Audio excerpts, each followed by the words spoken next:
The night I got the call, the Gulf was calm, too calm. A full moon hung over the Florida Keys like a pale scar, and the tide barely breathed against the hull of my boat. The water was so still it mirrored the stars perfectly, as if the ocean had stopped pretending to move. I was alone, fishing for nothing. That's what I did now, pretend I was waiting for something to bite, when what I really wanted was the quiet between thoughts. The kind of quiet you only get miles away from cell service. But the phone still rang. It was a satellite line, the one nobody but federal agencies used anymore. Calder, a voice said, flat, mechanical, female. This is FEMA. You have 4 hours to report to Asheville Regional Airport. Bring your gear. Bring your discipline. Leave your conscience. Then a click. No static. No confirmation tone. Just my reflection in the black glass screen, wide-eyed, like I'd just heard a ghost. I told myself to ignore it. FEMA hadn't called me since Deepwater Horizon 2.0, the operation that killed my wife. But when I tried to shut the phone off, the screen lit again with a single text. If you don't come, we'll confiscate your blade. They knew about the knife. The seal-issue dive knife with her name etched along the handle. The one thing I swore no one would ever touch. That was the moment the sea stopped being quiet. The drive north was a blur of storm debris and military checkpoints.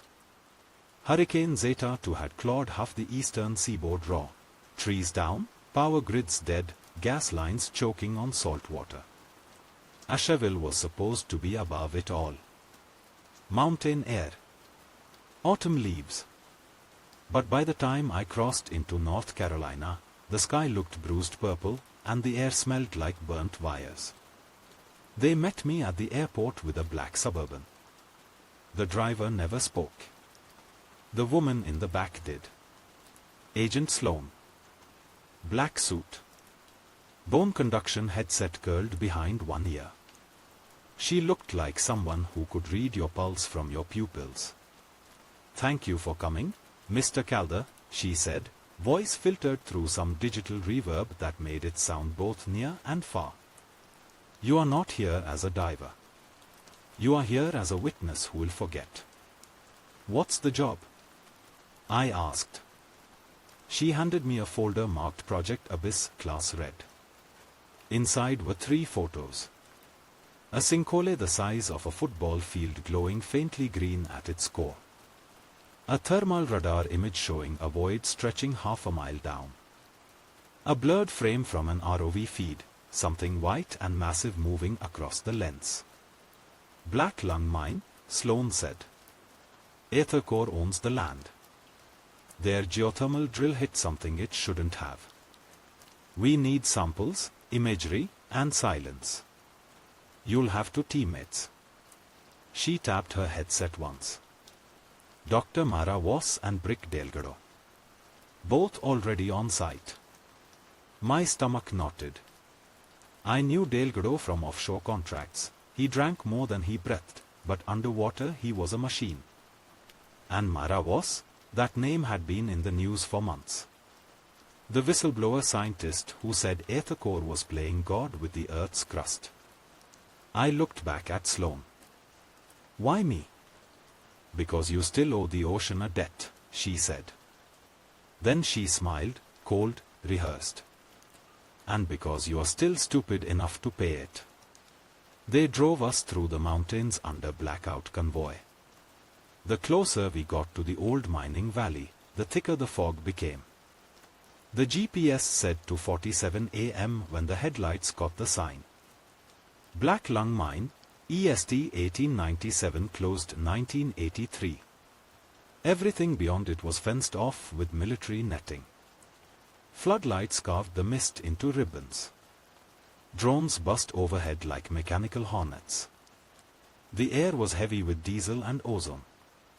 At the command post, soldiers in Hajmat suits moved like ghosts.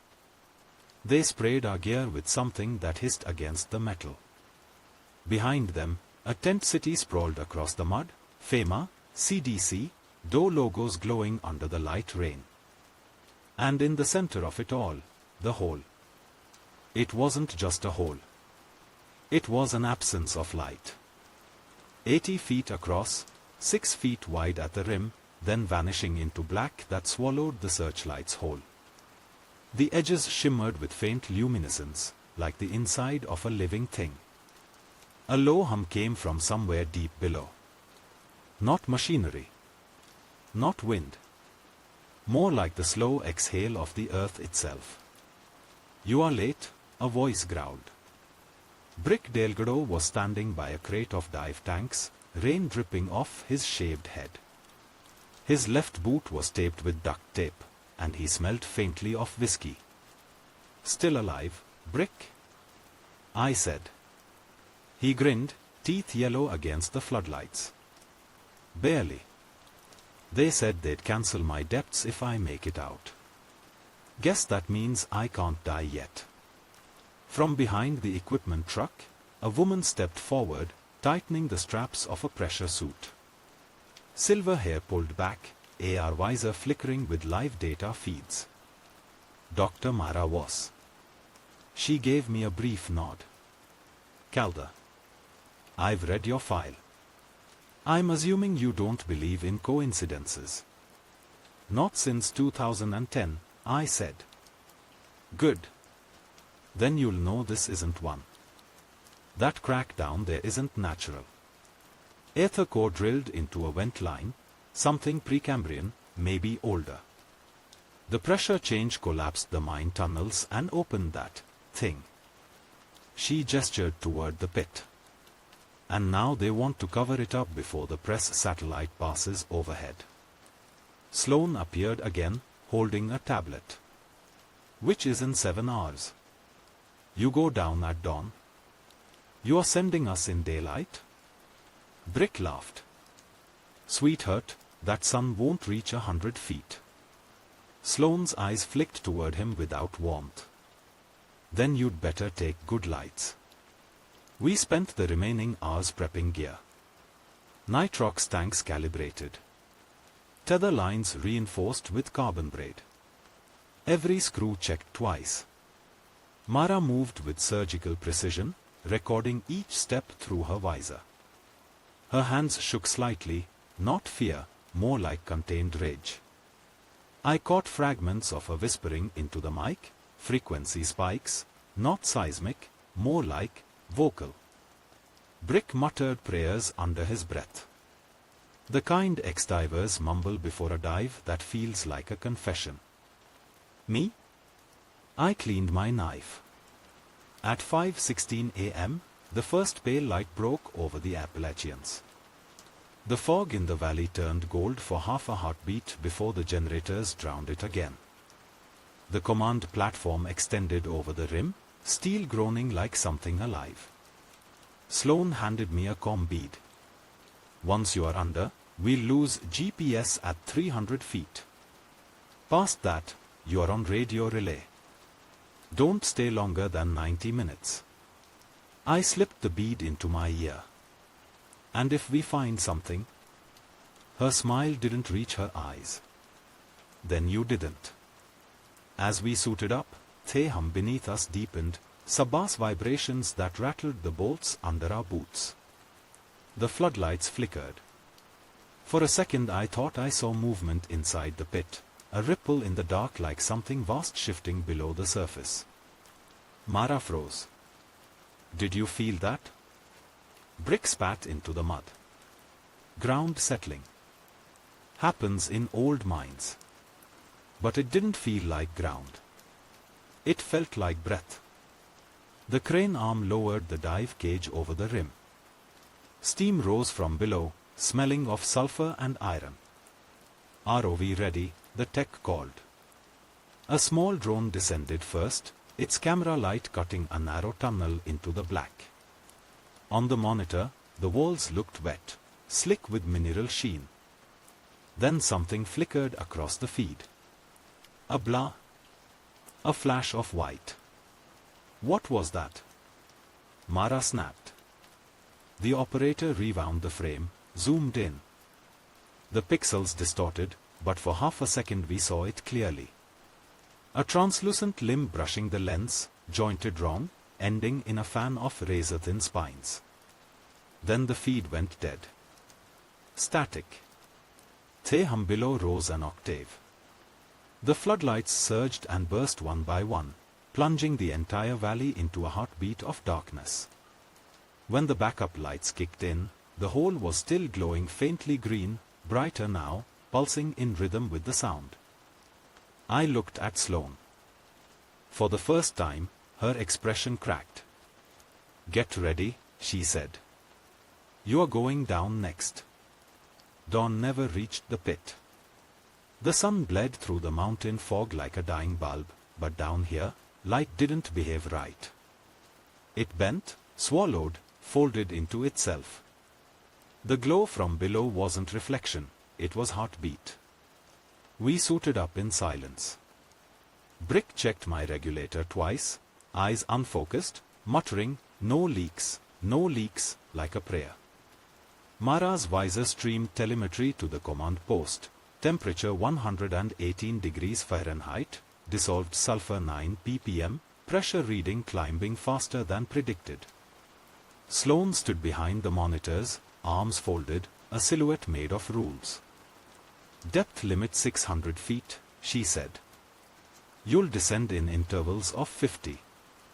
Report visual every 10. "Copy," I said. My voice came back distorted through the comms, hollow, like speaking inside a cathedral that had forgotten what prayers sounded like. The crane lowered our dive cage over the rim. Metal screeched against rock. Steam curled around us, thick enough to taste. The smell? Rotten eggs, wet concrete, electricity. "Welcome to the bottom of the world," Brick said, forcing a grin. I gripped the rail and looked down. The glow pulsed beneath our boots, soft and rhythmic, like the ocean's lungs. "Cage at 50 feet, I reported. "Acknowledged," Sloane's voice crackled. "Proceed when ready." We unclipped the safety line, switched to neutrally buoyant descent. The water took us instantly, heavy, metallic, hot as blood.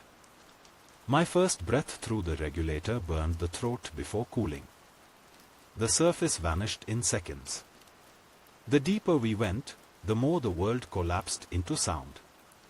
The clicking of our gauges, the groan of the tether line, the faint hum that was no longer from the machinery above but from the rock itself. At 150 feet, Mara signaled halt. Her AR visor blinked with spectral overlays. "Quartz resonance increasing," she said. "Amplitude not seismic. Looks harmonic." "Meaning?" I asked. "Meaning it's singing." I didn't answer. But the longer I listened, the more I realized she was right. Somewhere below, the earth was humming, deep, mournful, ancient. Brick exhaled hard into the mic. "If it starts asking for requests, I'm out." We drifted lower. At 220 feet, visibility dropped to 5 feet. The water turned milky with mineral silt. Our lights bounced off floating dust like slow snow. I saw movement, faint ripples ahead, then nothing. "Are we still offline?" I asked. "Affirmative," Sloane replied. "Keep visual contact." But the static in her channel grew heavier with every foot. At 300 feet, something brushed my leg. Instinct kicked in, knife drawn, body spun. Nothing. Just the tether cable swaying slow in the current. Except, there shouldn't have been a current. Brick's breathing sped up. "You felt that too?" "Probably a backflow from thermal venting," Mara said, though her voice wavered. The hum grew louder. The gauge lights flickered. My depth meter read 360 feet. Then 370. Then 400, and the digits started to glitch, numbers rearranging like an old slot machine. "We are getting M interference," Mara said. "Magnetics are off the chart." "Return to cage," Sloane ordered. "Repeat, return to cage." But before we could respond, the floor beneath us opened. The current hit like a vacuum cleaner from hell. Silt exploded upward, blinding us. I felt the tether yank hard, metal screaming through my harness. My body spun once, twice, then the line went slack. "Brick." "Mara?" "Static." I slammed my hand against the comm button, nothing but high-pitched whine. When the debris cleared, the tunnel had changed. I wasn't looking at rough rock anymore, I was staring at walls. Smooth, glassy, ribbed like melted quartz. They pulsed faintly green, veins of light crawling upward as if reacting to our presence. I kicked forward slowly. Every move stirred glowing dust that drifted upward instead of down. At 420 feet, Mara's voice crackled through the static. "Calder, copy, I'm, East Tunnel, structural collapse, Delgado's pinned." "Say again." A burst of feedback screamed in my ear. Then her voice, lower, urgent, "It's not stone down here. It's grown." Then silence. I followed the tether line east until I found the split. One cord vanished into a narrow crevice glowing from within. Inside, I saw Brick half buried under fallen rock, his air hose kinked, bubbles rising in slow desperation. I jammed my knife under the boulder, leveraging my shoulder until something popped. Brick coughed through his mouthpiece. "Told you," he gasped, "place hates visitors." His right fin was twisted. The pressure gauge on his tank blinked red. 7 minutes left.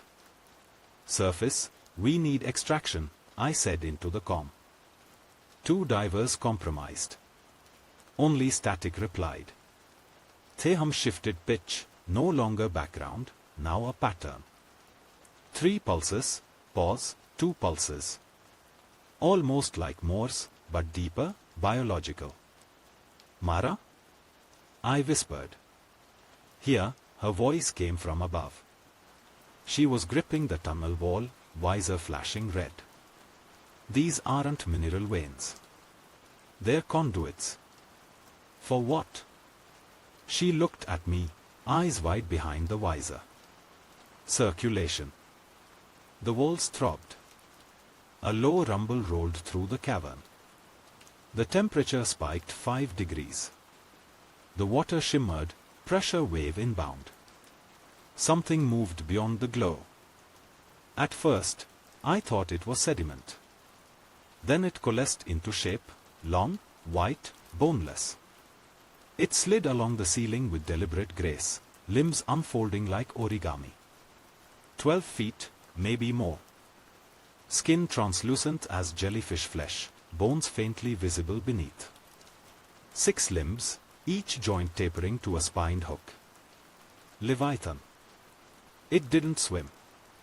It drifted, upside down, mouth closed, eyes absent. The glow from the walls reflected through its body like moonlight through eyes. I froze. Brick's gauge alarm beeped, high and sharp. The sound made it turn. The mouth opened. A perfect, silent bloom, skin peeling back like flower petals to reveal concentric rings of teeth, each ring rotating in opposite direction. The light from its body flared emerald. "Don't move," I whispered. It moved anyway. The creature's approach was soundless. Theham in the rock synchronized with its pulses, one beat, one movement. Every flick of its limbs stirred a current that tugged at us. Brick tried to raise his spear gun. The safety strap tangled. His hand slipped. That single motion was enough. Leviathan lunged. Water pressure slammed into me. My mask cracked. I saw a blur of white and red, Brick's flailing arm, a cloud of bubbles, then nothing. The creature recoiled, body folding inward, dragging him into darkness faster than gravity should allow. Brick. No answer. Only the sound of bubbles bursting like rain on metal. Mara's voice trembled. We have to go. Now. I didn't argue. We kicked upward, following what remained of the tether. The glow chased us, pulses accelerating. The walls convulsed, releasing bursts of black silt that stung the skin through the suit. At 500 feet, my depth gauge died completely. The comm line crackled back just long enough for Sloane's voice to hiss. Abort. Surface now. Seismic spike incoming. The first tremor hit like an explosion. A column of boiling water shot past, hurling us against the wall. Mara screamed. I saw her tumble downward, caught by the suction. I grabbed for her arm, missed by inches. The current tore us apart. Then I saw it again, that impossible silhouette twisting through the dark, limbs scraping the rock, glowing veins along its spine. Leviathan wasn't chasing us anymore. It was circling the pit, slow and deliberate, as if marking territory. I hit the emergency ascent lever on my harness. The inflatable vest roared to life, shooting me upward through clouds of shimmering dust. My regulator howled under pressure change. My ears popped blood. At 300 feet, the light above flickered back, faint, artificial, like the last candle before a blackout. I broke the surface seconds later, gasping, ripping my mask off. The world was chaos. The dive cage was half-submerged, cranes swinging wildly. Soldiers shouted orders drowned by the wind. The hole glowed brighter than ever, pulses beating through the mud like thunder. I hauled myself onto the platform. Sloane was there, headset sparking, eyes wide. Where's Was? Delgado. I shook my head. Gone. The cave, it's alive. She didn't respond. She just stared past me at the pit. The glow was changing, turning from green to red, slow and steady, like embers awakening. And beneath the rising roar of alarms, I heard it again, that hum. No longer deep and distant. This time, it was above ground. Breathing. They pulled me out of the pit at 6:42 a.m., half-blind, coughing up salt and metal. The mate-tech tried to cut my suit open. I shoved him off. The air above ground felt heavier than the water had, like breathing through lead dust. Everything inside the perimeter was chaos. Generators screaming. Soldiers shouting over alarms. The glow from the hole had turned crimson, throbbing in rhythm with the tremors beneath our boots. Agent Sloane stood in the rain, headset flickering, voice calm in the storm. Too unaccounted. Dr. Was. Delgado. She said it like reading weather data. I wanted to swing at her. Instead, I sat on a crate, peeled the regulator from my neck, and stared at the knife in my hand, the one with Lena's name on the hilt. Her ghost watched me from the reflection. She never liked the smell of oil and salt. She would have hated this place. You are not done, Sloane said behind me. Command needs visual confirmation. You are going back down. The hell I am. She nodded toward a transport truck backing into camp. Its doors opened to reveal a new cage, smaller, reinforced, loaded with gear that looked straight out of a sci-fi lab. Remote assist drone, thermal scanner, acoustic beacon. She tossed me a data stick. Project Abyss protocols. The samples Mara collected might still be transmitting. If we can pinpoint her visor's frequency, we can bring her up alive. And Brick? Silence. Then, quietly, he's part of the pit now. They gave me 40 minutes. Enough to swap tanks, patch my suit, and inject a cocktail of stimulants that tasted like burnt coffee and regret.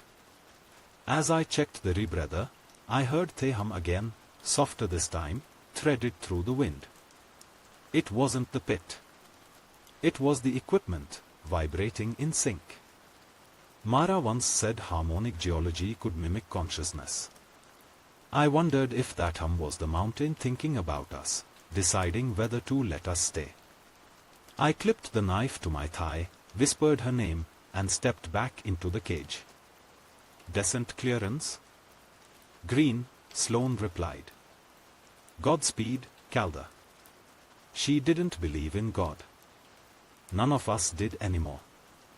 At 100 feet, the red glow dimmed to blood orange. At 200, it faded to heartbeat pink. The drone's floodlight sliced the dark into trembling beams, particles swirling like dust in a cathedral. Audio beacon online, I reported. The earpiece crackled with a low pulse, 3 beats, pause, 2. The same pattern as before. The Leviathan's song. Copy pattern, Sloane said. Recording. Maintain course. At 300 feet, the water turned warm again. Bubbles from the thermal vents shimmered upward, each one popping with a sound like distant whispers. Then I saw it, the tunnel from before, now wider, walls glistening like muscle tissue. The quartz veins no longer glowed steady, they throbbed, faint green alternating with red, like veins switching polarity. I aimed the drone down the passage. Its thrusters hummed. The live feed showed streaks of organic residue along the rock. Confirming biological structure, Sloane said in my ear. That's not mineral. Collect samples. I reached out with the suction probe, scraped a thin layer into the container. The surface twitched beneath my glove, retracting like skin. The gauge on my wrist blinked, pH level 7.4. Human blood. At 480 feet, static surged. The drone's camera fist, then cleared, revealing an open chamber the size of a cathedral. Floating debris glinted in the beam, metal crates, torn cables, shattered glass panels. In the center stood a steel cylinder 20 feet tall, half buried in the sediment. A faded Aethercore logo gleamed on its side. The lab. Sloane, I've got visual on a sub-facility. Looks collapsed. That installation shouldn't exist, she said. Proceed carefully. I approached the cylinder. The door hung open, warped by pressure. Inside, rows of shattered tanks lined the wall, filled with something that looked like translucent silk, like cocoons. Each one bore a label, Abyssal Prototype, Batch 03. Only one remained intact. Inside, suspended in milky fluid, was a smaller version of what we saw below, 12 inches long, folded like an embryo, pulsing faintly with green light. My breath fogged the mask. Sloane, they bred it. Static answered. Then, retrieve a sample. Do not breach containment. I reached for the tank's release valve. That's when I heard the knock. 3 slow taps on the outer wall. I turned. A human silhouette drifted just beyond the doorway, headlight flickering. Mara? She moved closer, unsteady, one arm hanging limp. Her visor was cracked, light bleeding from inside like a dying firefly. JX, her voice came through the open channel, distorted by interference. It's not alive. It's awake. I swam toward her. Her suit was torn at the shoulder. Something like crystal growth had fused into the fabric, glowing faintly. We have to go, I said. The structure's unstable. No, she shook her head slowly. It's not the structure. It's the organism. This entire chamber, it's inside it. I looked around. The walls curved perfectly circular. The quartz veins converged toward the cylinder, pulsing faster now that we'd entered. The pit wasn't a cave. It was a cavity. A lung. The drone feed spiked white. Pressure surge. I grabbed Mara's harness and pulled, but she resisted, eyes fixed on the smaller Leviathan in the tank. They called it a prototype, she whispered. But that means there's a model. The chamber shuddered. The hum deepened into a single, resonant tone that vibrated through our bones. The embryo in the tank twitched. Mara, move! The glass shattered outward in slow motion, fluid exploding into a halo of light. The tiny creature unfurled mid-water, 6 limbs, translucent fins, jaws opening like petals. Its body pulsed emerald once, then darted through the breach and vanished into the dark. An alarm screamed through my headset. The drone's sensors overloaded, temperature spike, oxygen drop, seismic movement inbound. From below, the water began to rise, not from pressure, but displacement. Something massive was coming up. The lab ceiling tore open. Leviathan erupted through the fissure like a ghost whale breaching the ocean, its bioluminescent veins burning bright green-white. It was larger now, impossibly so, filling the chamber from floor to roof. Mara screamed. The sound cut short when a shockwave of current threw us apart. I slammed into the wall, ribs cracking. My visor fractured again, water leaked in, hot and metallic. Through the blur I saw it turn toward the smaller glow darting between us, the offspring, and the hum shifted pitch, softer now. Communication. Recognition. They were singing to each other. Sloan. I shouted. It's not hostile, it's calling. No reply. Just a hiss of feedback and then a second tone joined the first, higher, piercing, almost human. For one horrifying second, it formed words. A whisper in the static, return the light. The air tanks vibrated violently. Instruments failed one by one. My chest felt like it would implode. Mara grabbed my arm, blood leaking from her nose. We need to stop the resonance. It's amplifying through the quartz, if it reaches the surface. The rest was drowned by another roar. I saw the tremor ripple outward like a shockwave of light, passing through rock, through water, through every nerve in my body. The Leviathan coiled once, then shot upward toward the shaft, dragging the current with it. It's going topside. I gasped. Mara reached into her pack, pulled out a beacon, the same kind Aethercore used for deep core drilling charges. She jammed it against the wall. Manual detonation. If we can collapse the throat, we buy time. You'll be buried. She smiled faintly. Better than letting it reach daylight. Then she shoved me backward. Go, JX. Before I could protest, she hit the trigger. The explosion tore the chamber apart. Fire underwater isn't supposed to exist, but I swear I saw it, red ribbons spinning through blackness as the walls folded inward. The blast hurled me into open water. My harness snapped. Everything went white.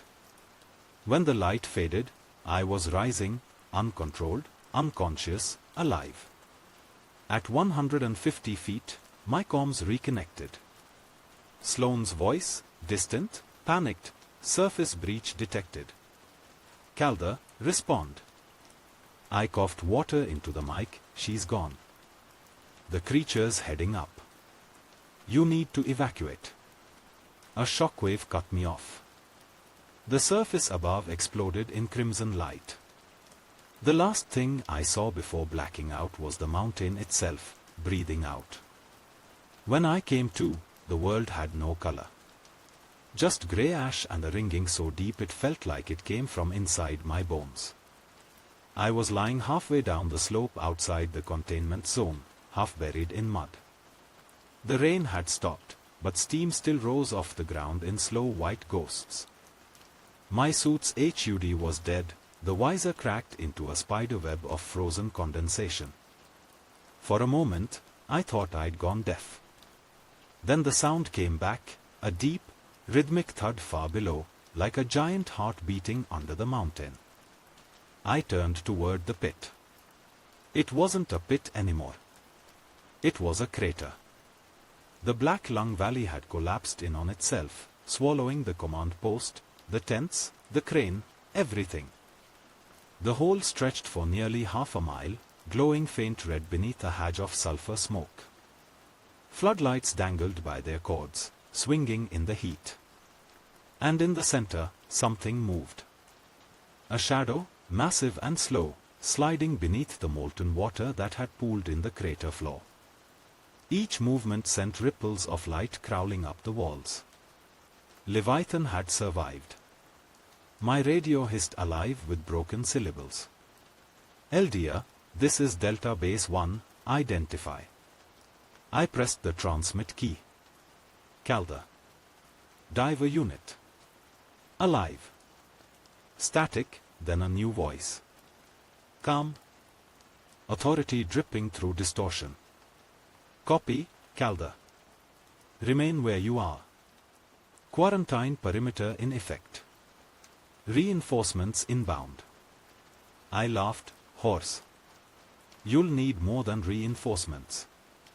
They found me 2 hours later. A convoy of armored trucks pushed through the fog, their tires hissing on mud still hot enough to steam. Soldiers in Hajmat armor swept the area with Jigger counters and M-vans. One of them knelt beside me, visor mirrored. "Stay still, sir. You are contaminated." "Where's Sloan?" I croaked. No answer. They hauled me into a containment carrier, steel walls, humming filters, the kind of place built to make you forget how big the world is.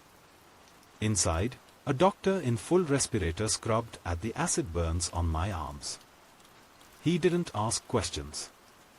None of them did. Every time I tried to speak, someone turned up the oxygen flow until I blacked out. When I woke again, I was in a white room that smelled like bleach and ozone. A single light burned above me. My wrists were cuffed to the bed. On the other side of the glass, Agent Sloan watched. No headset this time.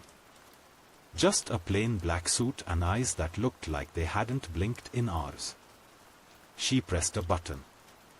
The intercom clicked. "You were supposed to die down there. Guess I missed the memo." She studied me like a lab sample. "Dr. Voss?" I shook my head. She detonated the charge. Collapsed the chamber. Sloane's jaw tightened. "And the specimen?" I stared at her. "You mean the thing that killed half your team?" "The organism," she corrected softly.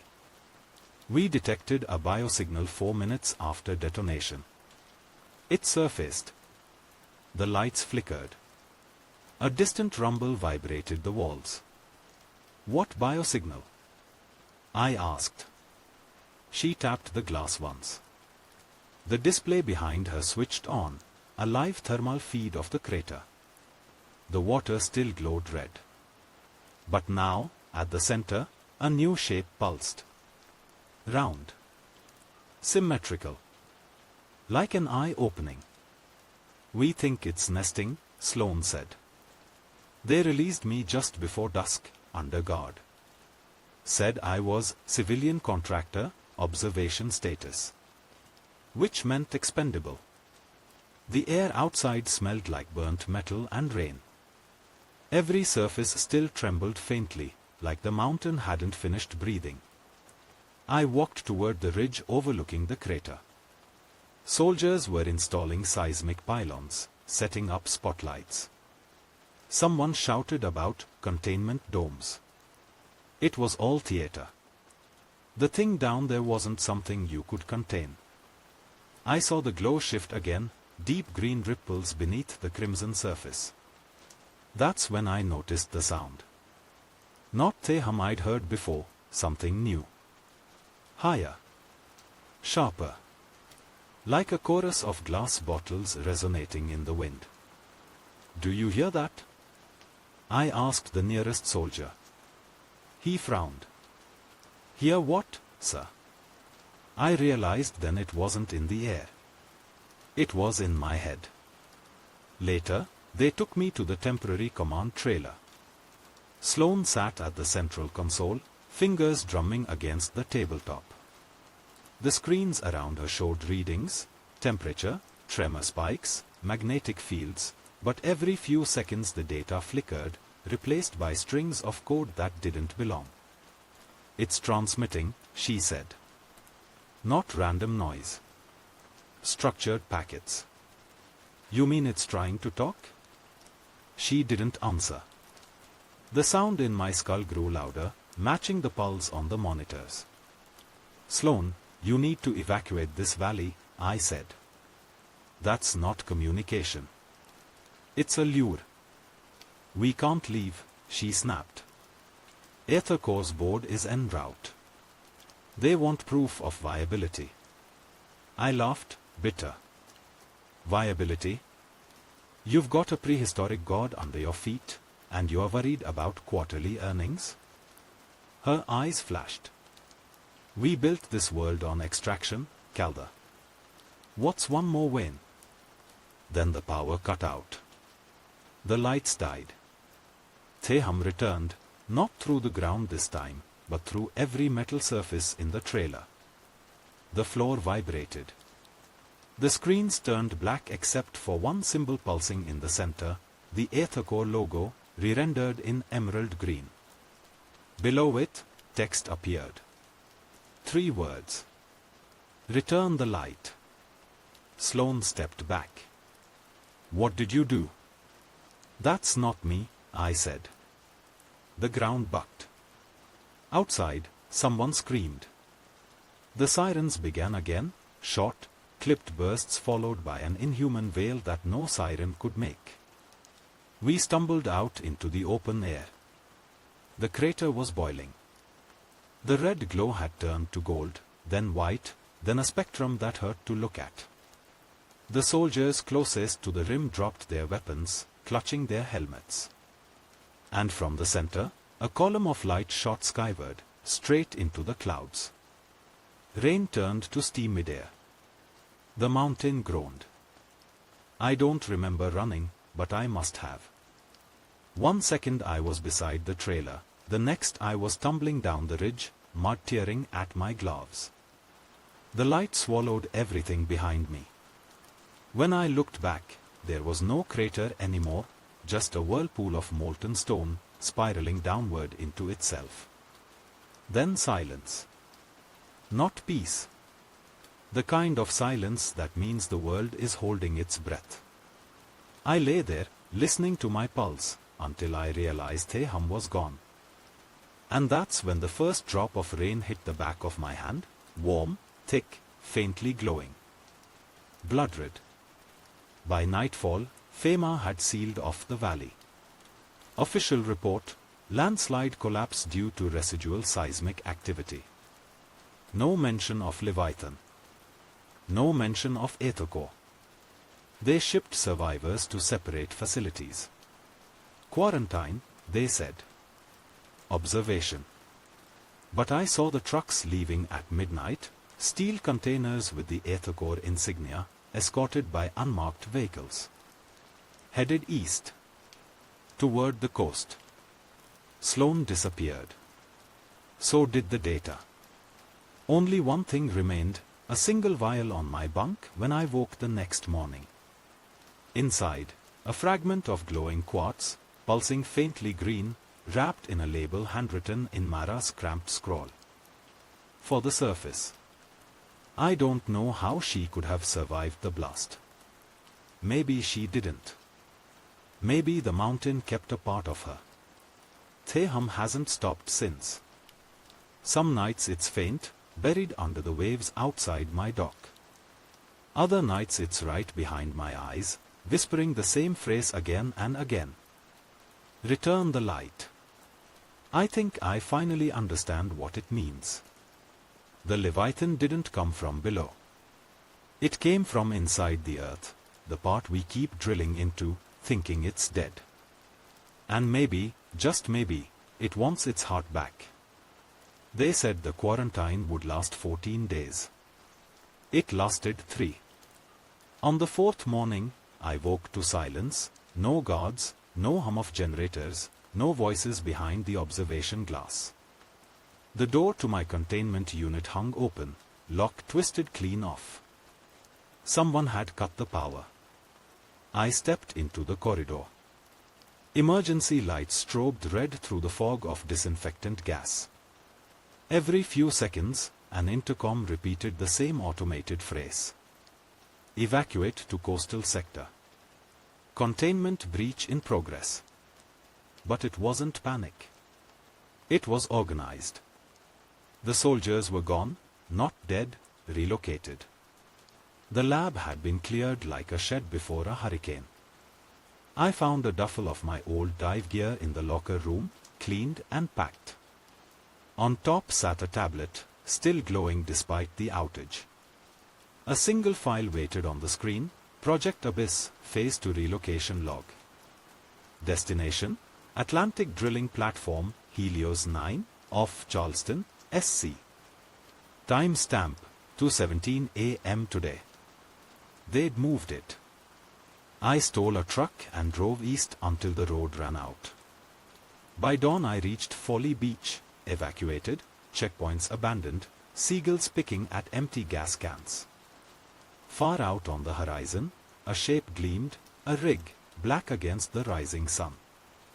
Through binoculars I saw the Aether Core insignia painted fresh across its derrick.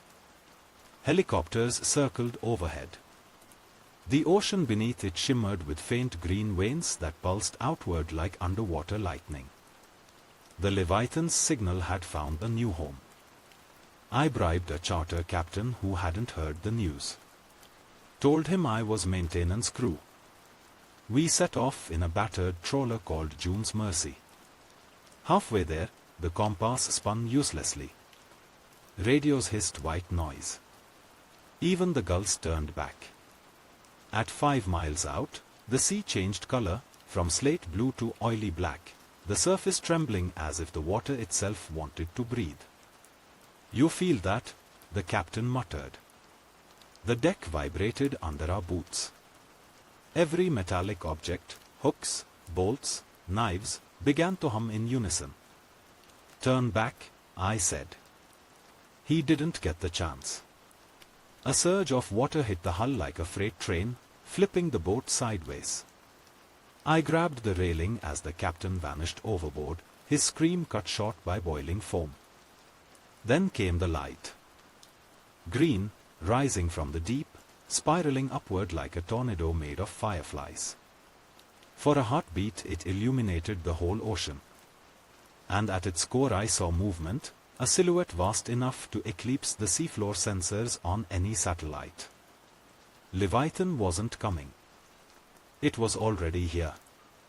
I drifted for hours before the Coast Guard found me. They pulled me from the wreck, wrapped me in blankets, asked the same questions I didn't answer. Who was I? What happened? What caused the explosion? I told them I'd fallen asleep fishing. It was easier than the truth. They dropped me at a FEMA station near Charleston, the same logo printed over a new banner, Joint Response Task Force Aether Core. The corporation had merged with the cleanup. Clever bastards. Sloane was there. Alive. Wearing the same black suit, though now her badge said Federal Liaison. You should be dead, I told her. So should you. She handed me a sealed envelope. Inside, an access card, clearance level Omega. We've built containment around Helios 9. They think the creatures beneath the platform. But the readings suggest something bigger, a resonance wave forming along the continental shelf.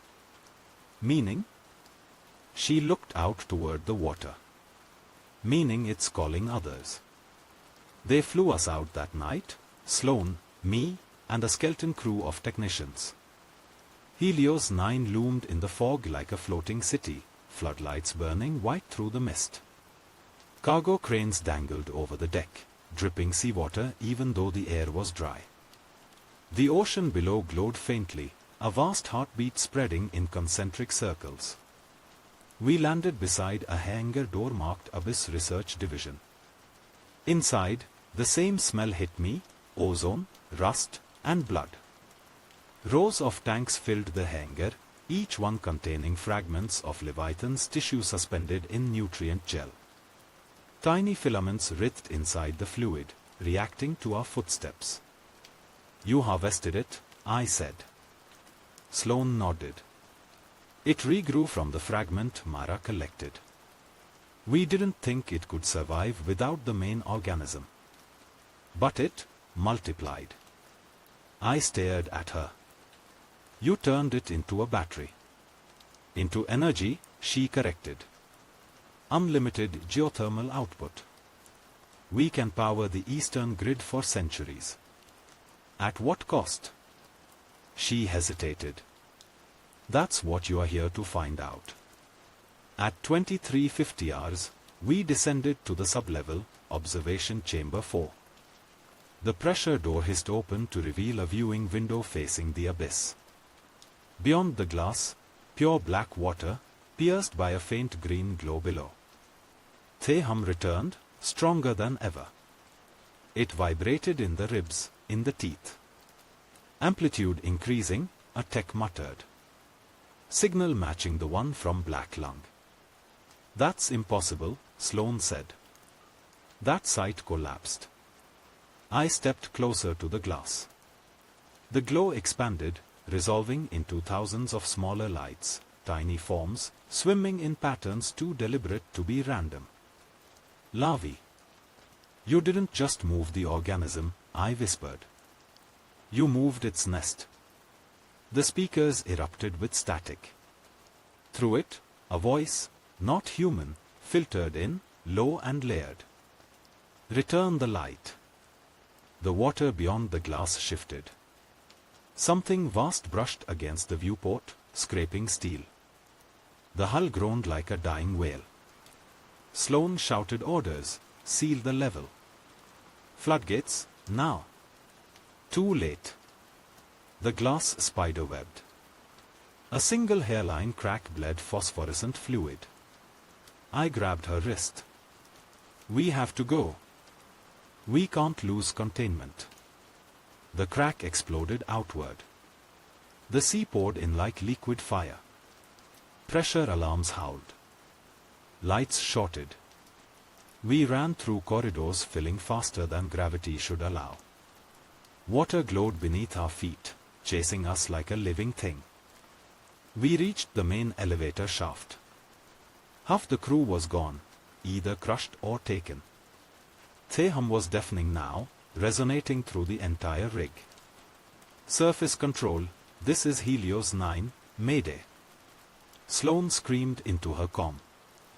"We've lost sub-level containment." Static. Then another voice answered, calm and monotone. "Containment acknowledged. Pause. Initiating purification sequence."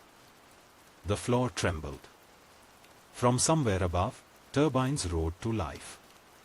"What the hell is purification?" I began. Then I saw it on the monitor, countdown timer, 3 o'clock min, and the label thermal override core. They were going to incinerate the entire rig. We sprinted for the helipad. The hallway tilted, lights flashing red. Water burst from the seams like arteries giving out. "There's no way out," Sloan yelled. I pointed toward the emergency dive bay. "There's one." We dove into the chamber as explosions rippled through the superstructure. The sea swallowed the platform above us, turning everything into glowing debris. At 50 feet, the heat hit, waves of scalding pressure tearing through the dark. I felt my skin blister even through the suit. Sloane clutched my arm, eyes wide behind her mask. Below us, something opened. A circle of light, green and infinite, yawned in the trench. The same shape I'd seen under Black Lung, now 10 times larger. The rig's fire reflected off it like dawn on water. The Leviathan rose, unburned. Its body filled the trench like a continent lifting from sleep. Rows of bioluminescent scars pulsed across its spine. When it moved, the entire ocean bent around it. Sloane whispered, "Oh God." I said, "Too late." The detonation hit. A pillar of steam and light shot skyward, splitting clouds for miles. But beneath it, the creature didn't die, it absorbed the energy, glowing brighter, humming louder. The sound wasn't just in my ears anymore. It was inside every molecule. For one moment I saw everything, maps of heat veins beneath continents, rivers of magma pulsing like arteries. Leviathan wasn't a monster. It was the Earth's heartbeat, amplified. Then the world went white. When the light faded, I was drifting above wreckage, metal skeletons of the rig twisting below. Sloane floated beside me, unconscious but breathing. Around us, the sea shimmered green as dawn filtered through storm clouds. And somewhere deep beneath, Theham steadied into rhythm again, slow, powerful, eternal. The last words I remember before darkness took me were not from Sloane, nor from any human frequency. They rose through the water like a tide. One drop awakens the sea. When I opened my eyes, the world was upside down. Not in the metaphorical way, literally. The sky was beneath me, mirrored in a sheet of water so still it looked like glass. I was lying on the deck of a rescue barge somewhere off the Carolinas.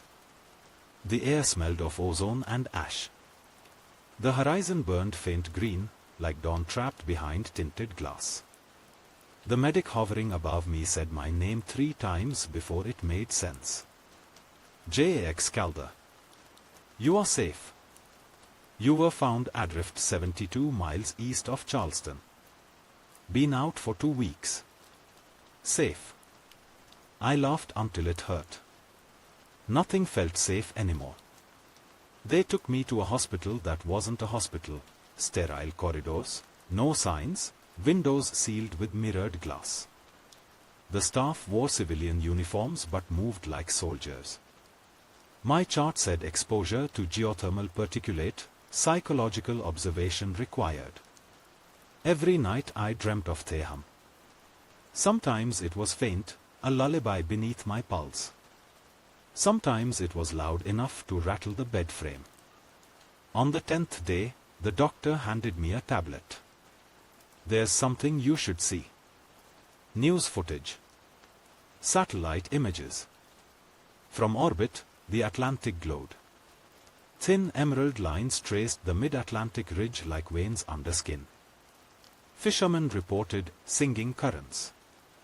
Whales changed migration routes. The tides no longer obeyed the moon. And along the coastlines, Florida, Portugal, Morocco, beaches glimmered at night, waves foaming with bioluminescent green. The world was lighting up from the inside. They released me when the nightmares stopped convincing them I was sane. I took a room above a marina in Savannah, overlooking the water. The locals called it the afterlight. At night, the whole bay shimmered like liquid aurora. People treated it like a miracle. Power companies called it an unprecedented natural energy bloom. Religious networks called it the Sea of Revelation. But when you stood close enough, you could feel the pulse beneath the glow, slow, deliberate, alive. I still had Mara's vial. The quartz fragment pulsed in rhythm with the sea, faint green heartbeat in a glass coffin. Sometimes I caught myself tapping it like a metronome. That's when the voices started again. They didn't sound like whispers this time. More like memory replayed through static. Mara's voice, the chambers alive. Brick's laughter, no leaks, no leaks. Sloane's command, leave your conscience. They overlapped, weaving into The Hum until language dissolved. And behind them, the deeper voice, the one from the pit, from the abyss, from everywhere at once. Return the light. I threw the vial into the ocean once. It floated. The next morning it was back on my desk, dry. One evening, a knock on the door. Sloane. Different suit, same calm. Her eyes looked older, like she hadn't slept since the rig. "You are hard to find," she said. "Not hard enough," I replied. She sat, uninvited. Ether Core doesn't exist anymore. Government folded it under DOE command. They're calling the phenomenon post-abyssal resonance. Catchy. We are tracking it spreading through deep-water fiber lines.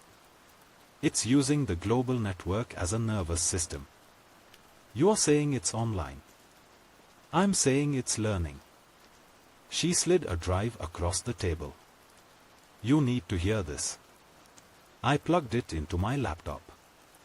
Audio file. At first, static. Then The Hum.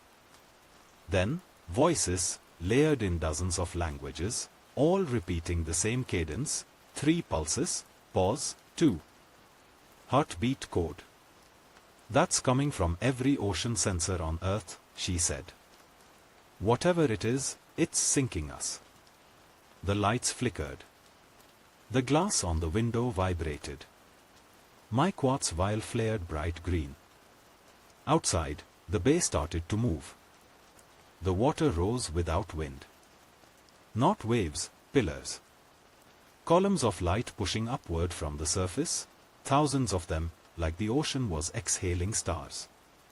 People along the docks stopped and stared, phones glowing in their hands. Some dropped to their knees. Others smiled. Then the sound hit. It wasn't noise, it was pressure-made music. The Hum had become a chorus. Every car alarm, every radio, every heartbeat aligned into the same pulse. Sloane clutched her ears. It's overriding M fields, shutting systems down. My laptop screen glowed pure white. Words appeared, typed by invisible hands. The light returns. The bay split open. Something enormous moved beneath the marina, shadows coiling like tendrils, light refracting through their translucent bodies. Dozens of them, maybe hundreds, rising slow from the deep. Leviathans. The sky turned green. Clouds spiraled into a vortex centered above the harbor. Lightning arsed downward, striking the water without sound. The people who had been filming dropped their phones and began to walk, straight into the sea. Calm. Smiling. Stop them. Sloane shouted. But they didn't stop. They waded in until the glow swallowed them whole. I grabbed her wrist. We have to leave. Where? I looked out at the horizon. Anywhere that isn't breathing. We ran through the alleys as the city lights flickered, street by street. Power grids failed in rhythm, boom, pause, boom. Helicopters rode overhead, then lost altitude one by one, engines seizing midair. By the time we reached the highway bridge, half of Savannah was under glowing water. On the radio, every station played the same tone, The Hum transposed into melody, almost beautiful. Sloane slammed her fist on the dashboard. They'll blame this on climate. On magnetic storms. They'll never admit what they dug up. Doesn't matter anymore, I said. It's awake. We drove north for 2 days. The glow followed us inland, veins spreading along rivers, lakes, even rain puddles. The air itself began to shimmer at night. Somewhere near Asheville, we stopped at a ridge overlooking what used to be the Black Lung mine. The crater was gone. In its place, a lake, still, perfect, radiant green beneath the moon. Sloane stood there, whispering to herself. We returned the light. I didn't correct her. Maybe she was right. Maybe we hadn't unleashed a monster at all. Maybe we'd just woken up the planet's memory. Because standing there, I could hear it again, the same tone that started it all, now faint and endless, woven into the wind, the earth humming through its scars. I don't know what happens next. Governments will hide it. Scientists will rename it. Religions will worship it. But sooner or later, the sea will claim what's left of us. The glow spreads faster every night. Reports say it's reached the Arctic trenches. Submarines vanish without distress calls. The whales don't sing anymore, they listen. And me? I keep recording. Someone has to remember how it started. I sit by the window each dusk, knife on the table, while pulsing beside it, listening to the waves murmur below the pier. Sometimes I swear I can hear Mara's voice in Theham, soft, distant, carried through the water. JX, she says. It's not the end. It's the beginning. I close my eyes and let the rhythm take over, 3 beats, pause, 2, until it matches my heart. The last drop falls. And the sea breathes in.